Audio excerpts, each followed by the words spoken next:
Hi, I'm Grant Brooke from Twiga Foods. And Grant, what is Twiga Foods? Twiga is a mobile-based commodities market for urban food vendors and small grocers, where in the past vendors would wake up at 4 a.m., 5 a.m., walk to the public sector markets and push cart or shuttle their goods back to their shop.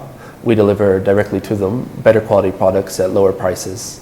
Then we use the aggregated purchasing power from the vendors we sell to push back to farm gate to now offer farmers guaranteed markets with higher prices and run the logistics in between.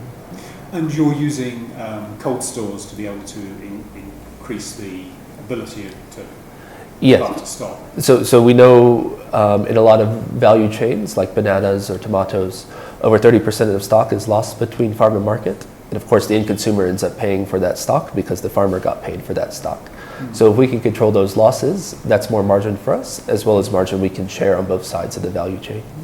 So the advantage for the farmer is? The advantage for the farmer is about 10% higher prices in a steady market. And in practical terms, you run collection points. How does that work? Yeah, we run collection points in 7 counties across Kenya now. Each collection point has a group of between 50 and 100 farmers attached to that point. 3 to 4 weeks before a harvest, they receive an SMS saying that Twiga is going to harvest on Thursday 10 tons of bananas. They SMS in what their commitment is to that harvest, and then drop off their produce at the collection center, then receiving M-Pesa, mobile money-based payment and a receipt thereafter. Where this is important for a farmer is if you sell to a broker, of course, there's no history of that transaction. You can't go to a bank and say that I run a formal business. But if you have a supplier relationship with Twiga over a 3-month, 6-month period of time, you're now running a formal business. Banks are ready to help you grow your business, and you have a dependable market partner. And there's a kind of financial trail that exactly. people look at. Yeah. So what's the scale of this? How many farmers, how many dollars, what size are we talking about? Yeah, so Twiga will do several $1 million this year in revenue. We're growing about 30% a month.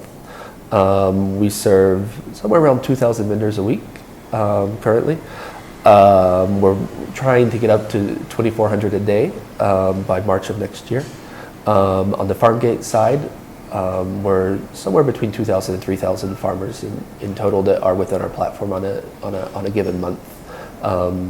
Crops can be seasonal in different areas, so the aggregate number of farmers is 7,000 to 10,000 right now.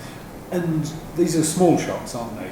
Yes, so 96% of food and FMCG goods are sold on roadside vendors.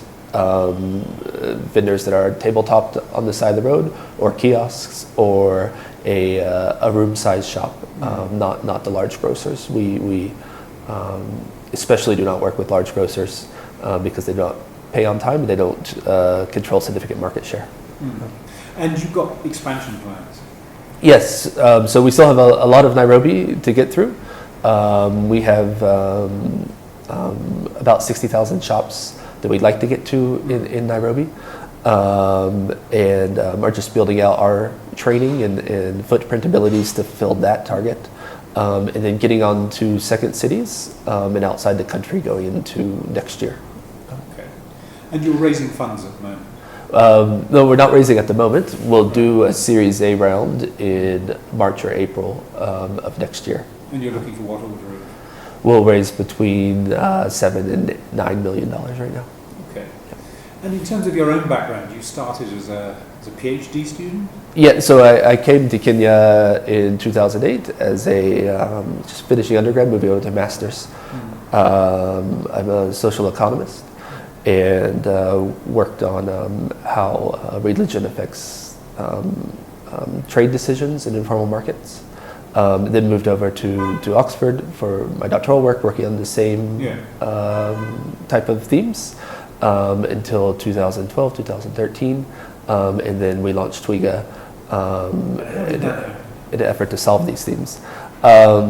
So I did not want to return to academia. And a good friend of mine, GM for Coke East Africa, and he and I held series of meetings once a week over months talking about various projects and exploring various projects that we could go into.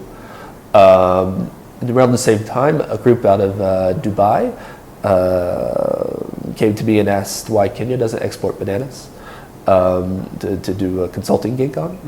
Knew right away that local prices were the same as that they are in landed cost in Dubai. In local market, you don't have to worry about quality or anything like this.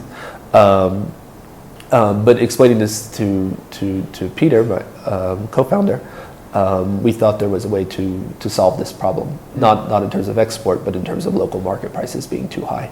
Yeah.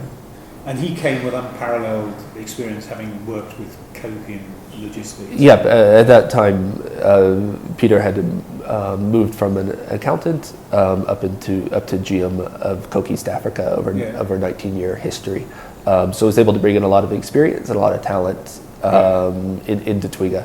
Which you now deploy in running fleet and warehouses. So running, dealing with city council and dealing with vehicles moving all over the country every day, and managing a fairly large staff contingent now, required a lot of experience. So how many people work for you?